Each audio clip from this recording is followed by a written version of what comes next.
Here I am trying to document my attempt to simplify my YouTube creation experience. And in this video, I attempt to reach out to a guy on Fiverr and have him simplify my workload as far as I give him all my raw data footage and he helps me create it into the story that I want to create. Help me observe some of my blind spots and just help me create a story, because that's my biggest thing. You know, it's easy to create footage. I can record, I'm doing it right now. But when it comes to creating a story, I find that to be the most difficult. So this is me. I shot the footage of my motorcycle and ordering the fairings, and now I'm trying to make the best story as far as you know, portraying to the public what happened and how easy it was and what the end result was for my motorcycle, my race fairings. For years, I've heard the advice that YouTube channels, big YouTubers say, hey, just record your YouTube videos and outsource. Let somebody else actually edit your videos. They'll do a better job than you can do anyways. I want to believe them. I'm trying to figure out how to do it because, you know, I have a video in mind. I have to communicate that video. The effort in actually making the video, making it in your head and transferring the information onto paper or onto the editing program, in my head, it's just as difficult to transfer that information to the guy to edit it. So let's see if I can't, give this a shot. All right, I think it's between these two guys, and I'm gonna go with the cheaper one, not because he looks like he's better bang for the buck, but because if he does do good, I'll stick with him. If he doesn't do good, I'll go to the $90 one, $80 one, and you know what? Maybe I'll try the more expensive guy out on the next video where I need to put a lot of effort into it. So. All right, here I am reaching out for help for a professional YouTube editor. I edit my own videos. It's not necessarily the editing that's a problem. It's the story creation. And here's the story. This is my Ducati. I ordered some race fairings because the original fairings that are on it, I didn't want to damage it if I dropped the bike on the track. So I ordered these race fairings, these fancy race fairings from an Italian company that I don't know how to pronounce. You'll see in the next 30 seconds in this video.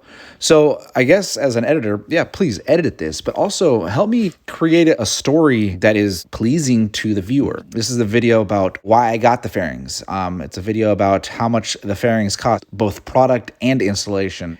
How they differ from other fairings, and one of the ways they differ is because you're allowed to have a kickstand on this, where the other ones you have to remove the kickstand. But I kind of wanted to integrate that into a story a little bit later on, or how else do you think I should integrate it in?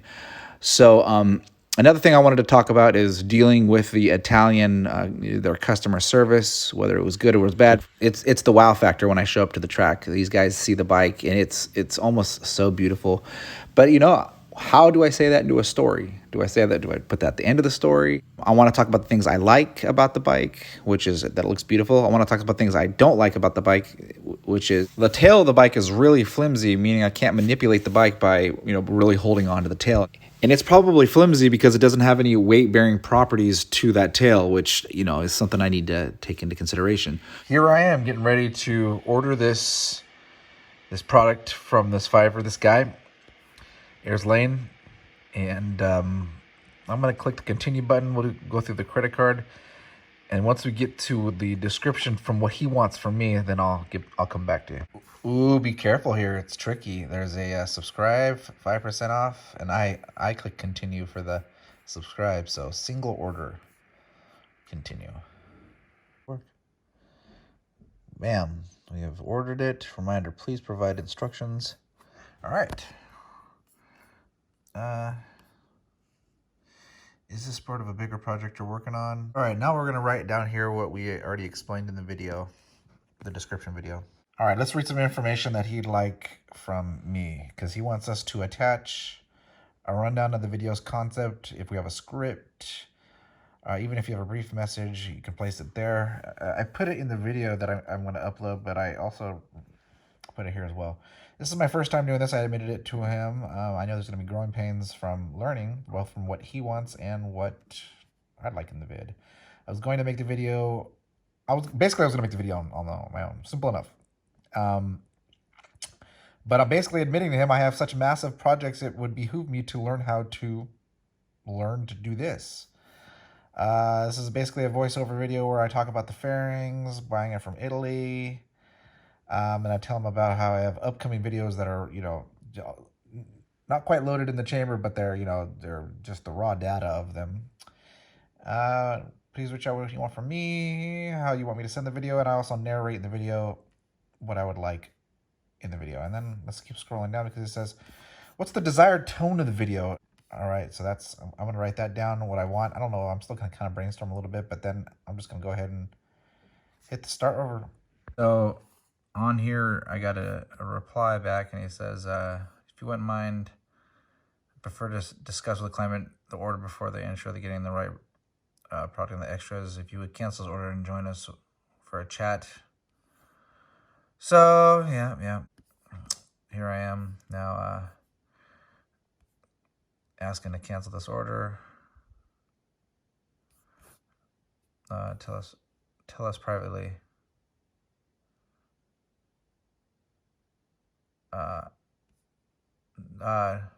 Neither. None of this. No, none of this. Other, yeah. And then I'm just gonna type on here that we need to clarify a few things. I might reorder the deal. So after canceling the order, I just couldn't see a reason that would behoove me to send him the raw footage to create a story, because it would be the same amount of effort. Now, that's not to say that I won't use his services in the future. It's just the process is too complicated. It's just the nature of the beast. And actually, here's a self-review of the video that I posted. Now here's a video a month into uploading it, 2 months into recording it. I'm not really happy with how the video turned out. And that's why I reached out to somebody else to see if they can edit it, help me create a storyline. I think I needed more information about the customer service, more information about the quality of the fairings. I might remake the entire video. Because especially after the video's been out a while, you always look at it and say, oh, I could have upgraded, I could have done a better job. But that still doesn't help me out when it comes to outsourcing somebody else to edit it. So there's so many things that go into this video. I have a cool little B-roll right here, which I might try to make a better B-roll as time goes on. So maybe something with me on the bike, riding it on the track. That'd be pretty cool. But the main reason I'm making this video is how difficult, how easy it is to outsource and have somebody else edit your videos, and why you would want to do that. And I just found it so hard to actually, you know what? Maybe that's what I'll do. Maybe I'll send the guy a video and say, man, here's the video. This is what I'm trying. Actually, you know what? That's actually. Maybe I might reach out to the guy and say, hey man, I ended up making this video and it wasn't that good. Now I'm going to get more footage. Yeah, that's what I'm gonna do. I'm gonna get more footage. I'd like to create a storyline, and I'd like to pay you for your services. I'm not gonna give up on this quite yet, because I really wanna try to figure out how to communicate to somebody, to make a good storyline, to edit, because I'm so knee deep in the logistics of creating the video that my story isn't that good. So that's what I'm trying to improve on. So in the end, when I tried to go with this guy, it was extremely complicated. It wasn't his fault. It's just, I think it's the nature of the beast trying to, I mean, if you're making a video on your own, you get the footage, you make the story, you chop it up, you edit it up, and you that's simple enough. But now, doing the same thing but having somebody do it third party, second hand, it's just so difficult. So I completely backed out and I just made the video myself. Not that I'm not going to do business with this guy again, but I realized that I need to approach this situation a little bit differently. So this is my first attempt, and it's actually a first failed attempt. So here's to the next time that I do it, the next story, because I have a few stories that I'm in they're in the pipeline I'm creating right now. Maybe I should try to do it with, I mean, you know what?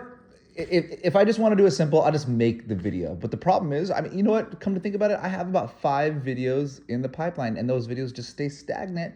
Sometimes the videos don't get produced because I have so much going on. So, and doing this is actually making this video, showing the behind the scenes is actually more difficult than making the original video anyways. So this whole process is double difficult. And where it's supposed to make it, half as easy, it's supposed to cut the workload in half. So I understand that the growing pains at the beginning are they're gonna be there, and then the end result should be a simplified version of making a video. But God, it's just been difficult. So I probably should try again, but that's what happened. And the video I ended up making wasn't all that great. It was okay. In fact, I might redo it. In fact, I probably will redo it. But yeah.